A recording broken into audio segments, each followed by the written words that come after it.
O livro dos Salmos. Salmo 78.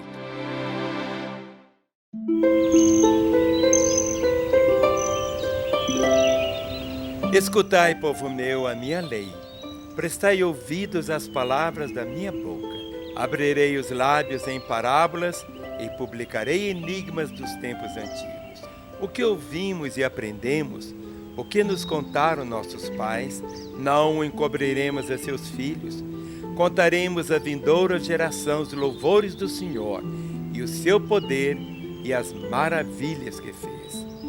Ele estabeleceu um testemunho em Jacó, instituiu uma lei em Israel e ordenou a nossos pais que os transmitissem a seus filhos, a fim de que a nova geração os conhecesse.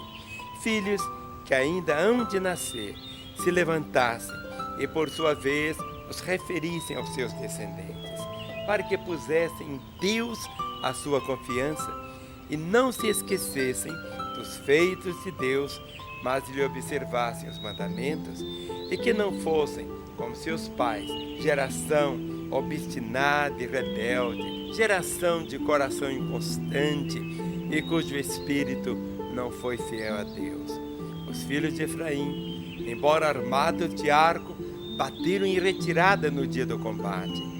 Não guardaram a aliança de Deus, não quiseram andar na sua lei, esqueceram-se das suas obras e das maravilhas que lhe mostrara. Prodígios fez na presença de seus pais na terra do Egito, no campo de Zoan. Dividiu o mar e fê-lo seguir, aprumou as águas como um dique, guiou-os de dia com uma nuvem e durante a noite com um clarão de fogo.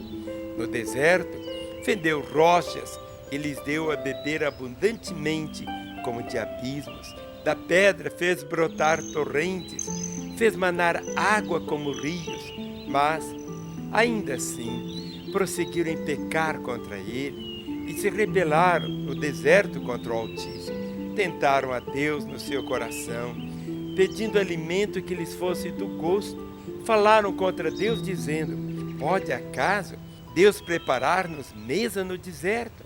Com efeito, feriu ele a rocha e dela manaram águas, transbordaram caudais. Pode ele dar-nos pão também, ou fornecer carne para o seu povo? Ouvindo isto, o Senhor ficou indignado. Acendeu-se fogo contra Jacó e também se levantou o seu furor contra Israel, porque não creram em Deus, nem confiaram na sua salvação. Nada obstante, ordenou as alturas e abriu as portas dos céus. Fez chover maná sobre eles para alimentá-los e lhes deu cereal do céu. Comeu cada qual o pão dos anjos. Enviou-lhes ele comida fartar.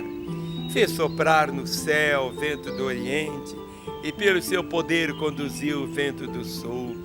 Também fez chover sobre eles carne como poeira e voláteis como areia dos mares. Fê-los cair no meio do arraial deles, ao redor de suas tendas. Então comeram e se fartaram a valer, pois lhes fez o que desejavam.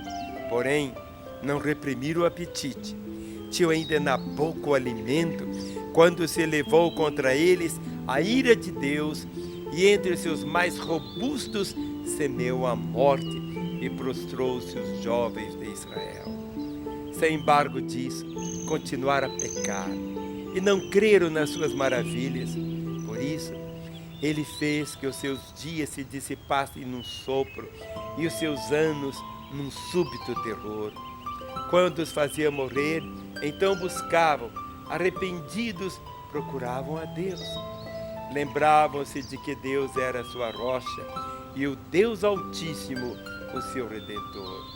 Lisonjeavam-no, porém de boca, e com a língua lhe mentiam, porque o coração deles não era firme para com ele, nem foram fiéis à sua aliança.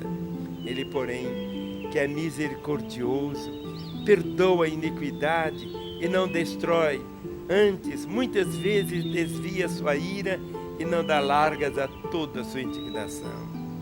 Lembra-se de que eles são carne, vento que passa e já não volta. Quantas vezes se rebelaram contra ele no deserto e na solidão o provocaram. Tornaram a tentar a Deus, agravaram o Santo de Israel. Não se lembraram do poder dele, nem do dia em que os resgatou do adversário, de como no Egito operou ele os seus sinais e os seus prodígios no campo de Zoan, e converteu em sangue os rios deles, para que das suas correntes não bebessem. Enviou contra eles enxames de moscas que os devorassem, e rãs que os destruíssem. Entregou as lavras das suas colheitas, e aos gafanhotos o fruto do seu trabalho. Com chuvas de pedras lhes destruiu as vinhas e os seus sicômoros com geada. Entregou a Saraiva o gado deles e aos raios os seus rebanhos.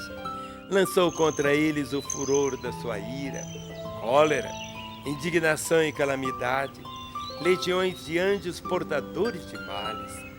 Deu livre curso à sua ira, não poupou da morte a alma deles, mas entregou-lhes a vida à pestilência. Feriu todos os primogênitos no Egito, as primícias da virilidade nas tendas de Caim. Fez sair o seu povo como ovelhas e os guiou no deserto como um rebanho. Dirigiu com segurança e não temeram, ao passo que o mar submergiu seus inimigos. Levou-os até a sua terra santa, até o monte que a sua destra adquiriu. Da presença deles expulsou as nações, cuja região repartiu com eles por herança, e nas suas tendas fez habitar as tribos de Israel. Ainda assim, tentaram Deus Altíssimo, e a ele resistiram, e não lhe guardaram os testemunhos. Tornaram atrás e se portaram aleivosamente como os seus pais. Desviaram-se como um arco enganoso, pois o provocaram com seus altos e o incitaram a zelos com as suas imagens de escultura. Deus ouviu isso e se indignou, e sobremodo se aborreceu de Israel. Por isso, abandonou o tabernáculo de Siló, a tenda de sua morada entre os homens, e passou a arca da sua força ao cativeiro, e a sua glória à mão do adversário. Entregou seu povo à espada e se encolorizou contra a sua própria herança. O fogo devorou os jovens deles, e as suas donzelas não tiveram canto nupcial. Os seus sacerdotes caíram em espada, e as suas viúvas não fizeram lamentações. Então o Senhor despertou como de um sono, como um valente que grita excitado pelo vinho. Fez recuar a golpe os seus adversários e lhes contaminou perpétuo desprezo. Além disso, rejeitou a tenda de José e não elegeu a tribo de Efraim. Escolheu antes a tribo de Judá, o monte Sião que ele amava, e construiu seu santuário durável como os céus e firme como a terra que fundou para sempre. Também escolheu a Davi, seu servo, e o tomou dos redis das ovelhas, tirou dos cuidados das ovelhas de suas crias, como ser pastor de Jacó, seu povo, e de Israel, sua herança. E ele os apacentou consoante a integridade do seu coração, e os dirigiu com mãos precavidas.